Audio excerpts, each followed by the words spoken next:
Hey guys, welcome to Cricket Fanatics Magazine, and this is your Friday Q&A session with me, Khalid Mohideen.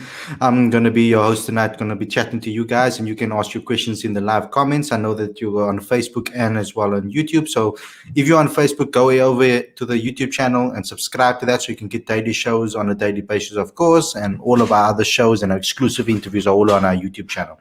This Friday show is only for YouTube and for Facebook. So it's the only time that we do a combined show for both platforms. But welcome to the show, everyone.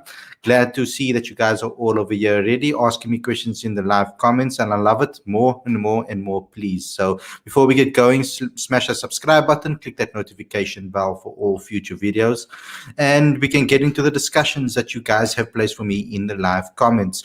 If you guys want to be extra generous, I'm going to put on the super chat and get you guys an opportunity to answer the questions. If you throw a super chat, I'll have to answer your questions. So you go to the $ on the bottom left hand side of the live chat, you click on that and you make a purchase. You can make a purchase at any price if you want to and help donate towards Cricket Fanatics Magazine and the content that we are producing. If you guys don't know, if it's not working for you still, you need to put in your card details before that on YouTube. Now, I know that sometimes on the YouTube app, it doesn't necessarily work if you're watching this on your mobile phones, but on your computers, it does work. So you can go ahead and do that. That's what you can do over there. So let's get into some of the questions, and I can already see one that I don't want to answer, but let's just start with this one. Imbaba Vuma is not good enough for T20s. He's good in ODI and tests. He didn't even deserve spot in the T20 squad.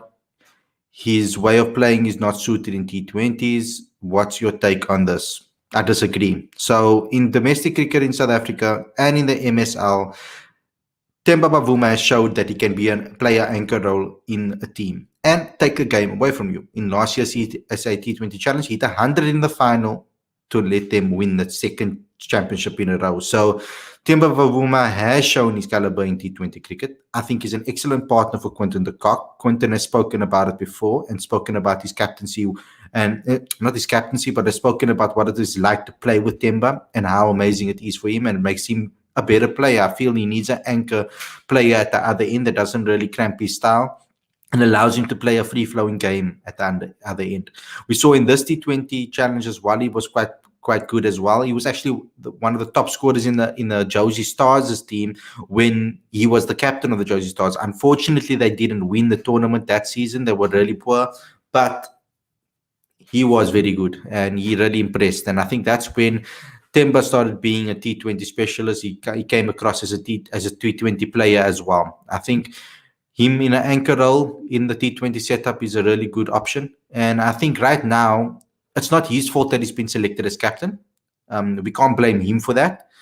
The management and the coaches, who everybody actually wanted to be coach, a majority of people are calling for Mark Boucher to be coach. I'm not saying everybody. There are some people that didn't want it. But now he has decided to, and they wanted Graham Smith as director of cricket. They are now in place. They have major roles to play in the selection process. And they have chosen Imbaba Vuma to be the white ball captain. Now, that's the decision we're going to have to stick with. Temba hasn't even had a chance to captain yet, and we're already judging him. He hasn't had the opportunity to show what he's capable of yet, and we're already judging him. So let's give him an opportunity to prove himself. Then, if he doesn't do well over a series or two series or in the World Cup, then judge him. But let him take this time to be the captain, to lead South Africa to a better to glory. Hopefully he can lead us to glory and can be the first captain to lift that World Cup, any World Cup trophy. We need to trust him, support him in difficult times. If he fails to deliver, then you should criticize him, but not now. Good points over there. I think that's an excellent point from your side over there, and I agree with that 100%. You need to give Imbaba Vuma time. You need to give him an opportunity to be able to captain, and then you can judge him. Then judge how he plays. I feel, personally, that with more responsibility, Temba will play better. That's what I think. I think Temba's the type of guy that when he knows that there's a responsibility and there's a level that he needs to play at, he performs. And I think that he's done that. He showed that last year in the T20 Challenge. He shows that for the Lions at domestic level. I know you can't compare the two. It's a whole different ballgame. But I think in T20 cricket, he's really found his game. He found his knack. I mean, there was a couple of sixes in the T20 Challenge that I thought, like, wow, Temba's clearing the boundary over here. Beautiful timing over the ball. he was playing great shots in this particular tournament, and I really liked what I saw from him. So I think let's just give him an opportunity and see where he takes us from there.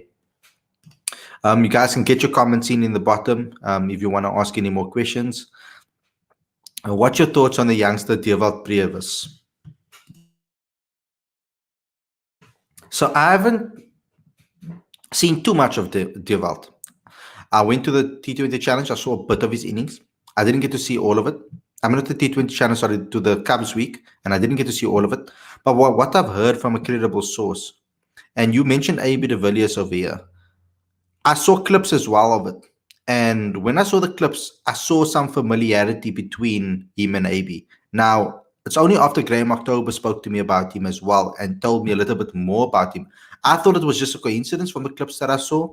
But when Graham October was speaking to me about it, who was part of the Cubs week, who was the assistant coach at Western Province, team manager at Western Province, he was the guy that really speaks highly of Devs. And he says that everything about Devs is AB. Like he eats, he breathes, he sleeps, AB de Villiers. Even when he takes his shot and he poses, like AB did when he was younger as well. And AB still does. AB has this posing that he does after he takes a shot. So it seems like it. I would really like to see what he can do more often. I would like to see him in the semi-pro setup or now the provincial setup, and let's see if he gets a contract with a new structure. And then I want to see him play live and actually watch a full innings of him and see how he gets to play. If he's gonna live, eat, breathe, and sleep, AB de Villiers, then he needs to also take his time to be patient with his career. He needs to also understand that it's not always going to come off. And with these eccentric type of players and these players that are so entertaining, and when it doesn't work for them, what are they going to do is what my question is, because they're not always going to, that type of style of cricket is not always going to come off. AB had to also switch his game up and change things around to be able to change to the conditions. And that's something that I believe in. And if I'm going to talk about brands of cricket, etc., sorry, this is leading me on to this conversation now, but I don't like this whole brand of cricket that you want to play, etc., especially in Test cricket. I don't agree with it, because I think that Test cricket's all about, and cricket's all about reading the conditions, and you adapt your game according to the conditions. I mean, when a batsman needs to turn on and perform, then you do so if the conditions allow it or the match situation allows it. So playing a style of cricket and a typical brand of cricket, I don't really think it suits a cricket, because when England speaks about, oh no, they want to play smart attacking brand of cricket, that's word smart means that. It means adapting. That's what I take from the word smart. Otherwise, why throw it in there? Otherwise, then you're just playing an attacking explosive brand of cricket then. That's all you're playing. I mean, if you're throwing the word smart in it, it means that you are going to be using your brain to be able to think about situations, look at the conditions, and try to adapt towards it. Cricket's all about that. So I don't like this whole style of cricket that we want to play. I think we naturally play an attacking brand of cricket with the players that we have in South Africa. The players that we pick will determine the style of cricket that you automatically play, whether it's a quick style of cricket, attacking brand of cricket. If you're picking guys that can change their game up according to situations, that's what we want to see. I want to see more of that. Now, Bad Panda, this is the one that I really didn't want to answer. Khalid, are Man United going to bottle the Europa League? I'm going to sit here and patriotically, as a Man United fan, even though patriotism doesn't really work with regards to clubs, it works to your country, but I'm going to be sitting here with the loyalty that I have for Manchester United and say, I don't think they're going to bottle it. I think that they're going to win the second game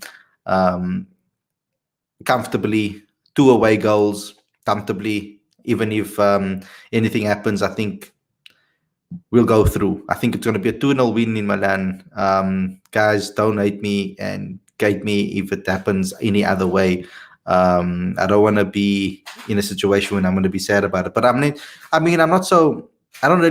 not really worried about the Europa League necessarily this season. I think it's an opportunity for us to just get a trophy under the belt maybe, but I'm not really worried about the Europa League. As long as we finish in the top 4 this season, second in the league, I'll be happy. And then we get Champions League. We don't need to win the Europa League to get Champions League then. But it's highly possible that I don't think this team is in a situation right now. I don't have full confidence in this Man United team. I feel that they can they're so unpredictable. You don't know what's going to turn up and when they're going to turn up. Like they'll play against City like the way they did, and then they'll do something stupid like they did in the Europa League. I mean, that defense is just mind-boggling. I don't understand it. Khalid, before Sourav Ganguly as captain of India cricket, India also follow the quota system. Ganguly cancelled the quota system. South Africa have a black-white color Indian state and state. You see, the quota system in South Africa, the reason why it needs to happen is, this is my reason, everywhere else in the world, black people or black African or black people or people of color are the minority. Majority of the large countries, black people are the minority.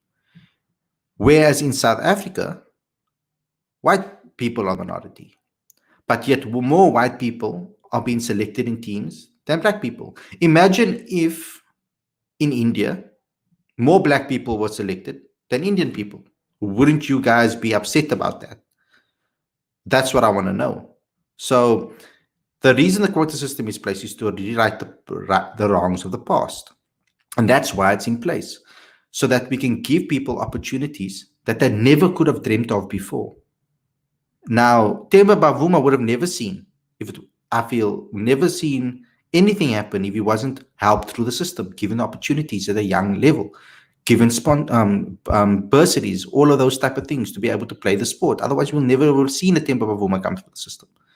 So it's one of those situations where it's very, very tricky to talk about. But at the other hand, it's not, because you need to understand the situation in South Africa. Imagine if England would pick in more black people than white people. Would they be happy with that? I don't know. I don't think so. Have you seen much of Josh Stevenson? He's a young fast bowler who plays for S19. Yes, he plays for the Warriors. He played for the Warriors, I think. I watched Freddie Barnes pulled me over to actually watch him at the Cubs week. I watched the full, I think it was a full 4 overs from him. The boy is quick. When I say he's quick, he is quick. One of the fastest bowlers that I've seen in these type of school tournaments. Very quick. He's very tall.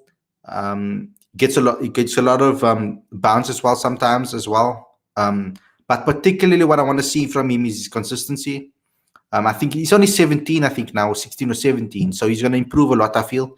I hope that he doesn't get too many injuries, because all of these young fast bowlers are picking up. Look at Gerald Coetzee now. I mean, he's a quick bowler, but he's always picking up injuries. I hope they manage him right, because I don't want to see that happen to him. Tristan Stubbs, next AB, also Verena. I wouldn't add Tristan Stubbs maybe into the AB mold.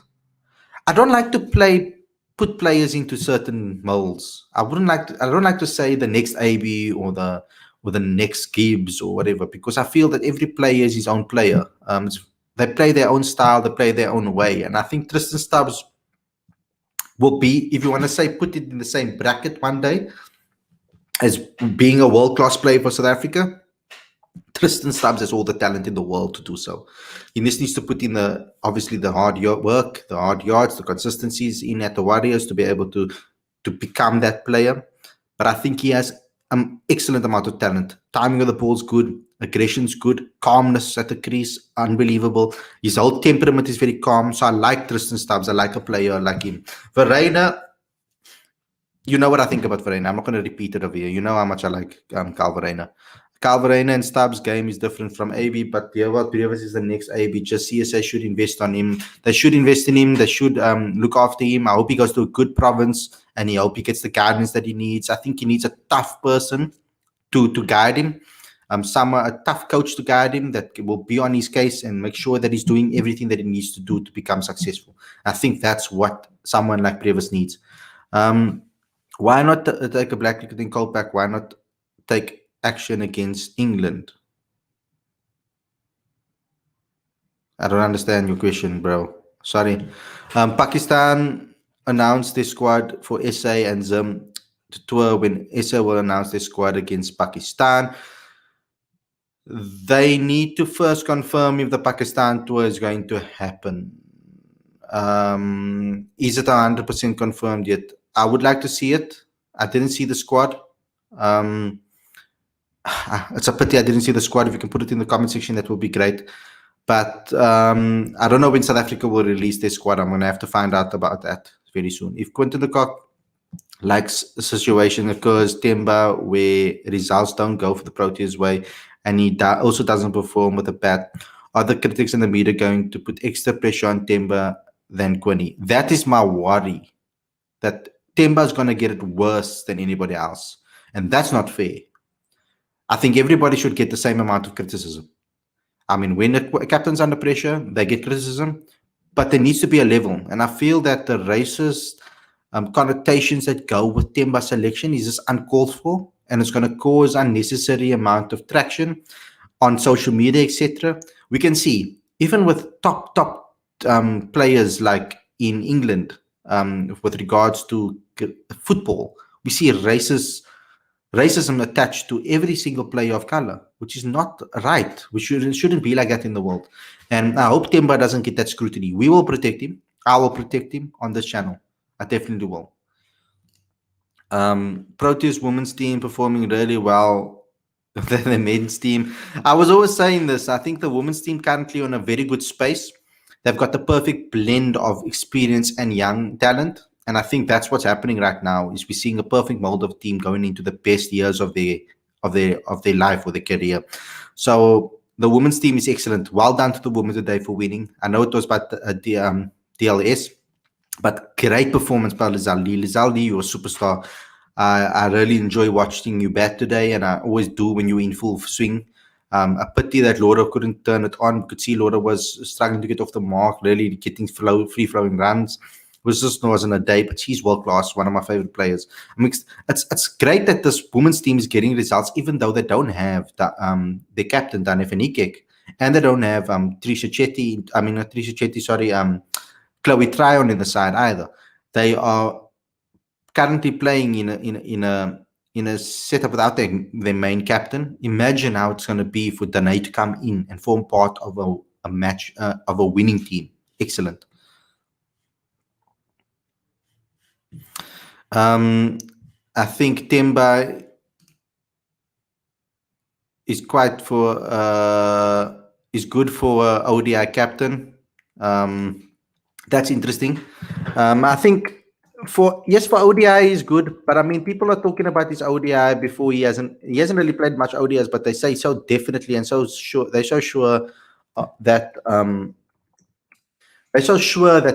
Vuma is the captain, that he's going to play for ODIs, but then they talk about T20 game where he's performed quite well actually, and his average is quite good.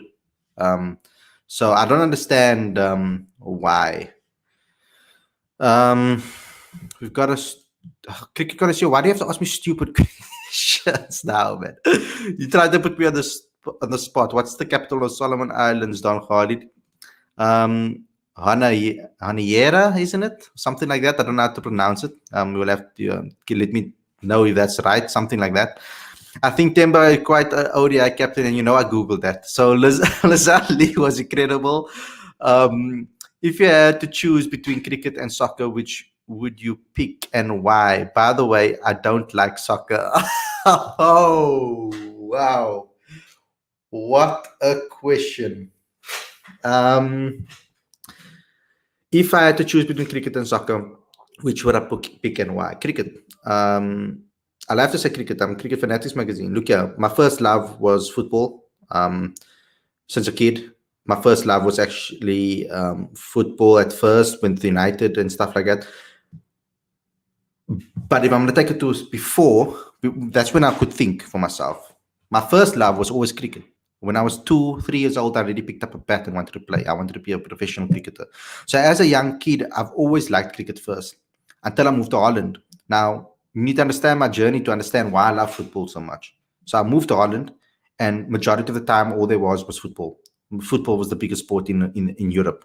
So I fell in love with football there, played some football over there. And I really got into football a lot, and I fell in love with Man United when I was in Holland, watching a Tottenham game on the TV, and Beckham scored this amazing screamer against Tottenham to win the title for Manchester United. And ever since then, I had that picture of Brooklyn Beckham on the shoulders of David Beckham after winning the Premier League title. That was my poster in my wall. So when I came back, I fell in love with cricket again. So it's very difficult to be to choose between the two, because my work is cricket and I love it to bits. But for fun, to take my mind off things, I watch soccer, and I'm very passionate about that too. So I can't really choose between the two. It's like you're asking me to stick to my girlfriend and my mother. Is Quentin like a situation occurs with Temba where the results don't go his way? Yes, I already answered that question. Yeah, Stevens did play for the Warriors. Yeah, he was excellent. I watched him. He was excellent. And it's football, not soccer. Yes, tell them, Bad Pat.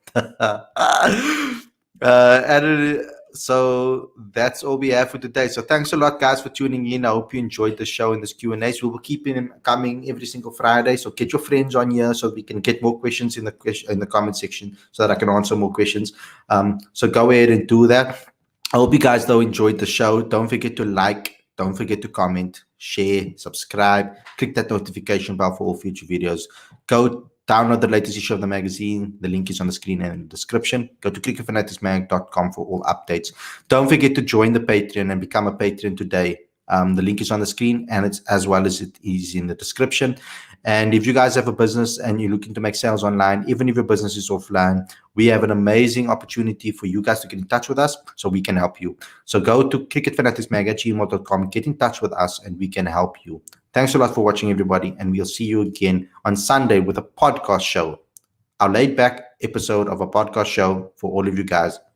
Let me know if you guys want to call in. We'll put the link in the description. Take care, everyone. Have a great weekend.